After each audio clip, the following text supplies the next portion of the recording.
I'd like to know, what was the experience like shooting on location and working in the city of Cambridge? Because I've never been there myself.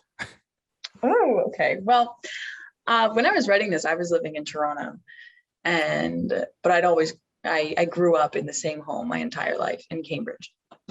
And I really wanted to make this film based in the city that I grew up in, and using local businesses and using all these places that were very close to me, because I always wanted to think, if I was going to look back into my career and look back at what I'd made, I'd want to start in the base of where my life was kind of built, where I fell in love with film and everything.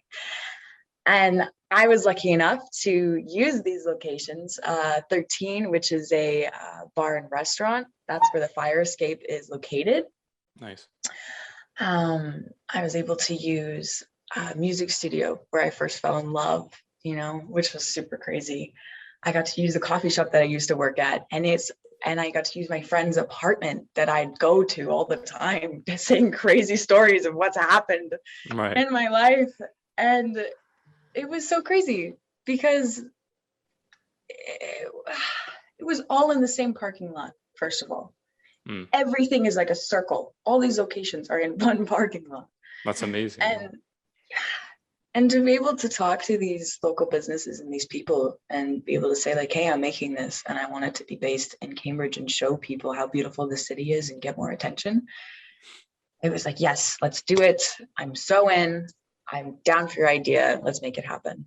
And so being able to show the Grand River with the beautiful bridges and be able to show the beautiful parks that we have here and everything was just so special. It felt so magical. And if you go to Cambridge, you really will see that it feels very magical almost. Yeah, the way you're describing it, to be honest, the impression I got was it was just another like location that fit the story. I didn't know how personal it was, which makes me even more excited to watch this film, and anyone that's listening, because the personal stories are the best stories, the ones that ring, kind of hit home. If I were to make a short film, I have some ideas myself, like centered around how I grew up in my childhood. Definitely would return back to my my home where it all happened. It's just completely nostalgic, and that authenticity, right?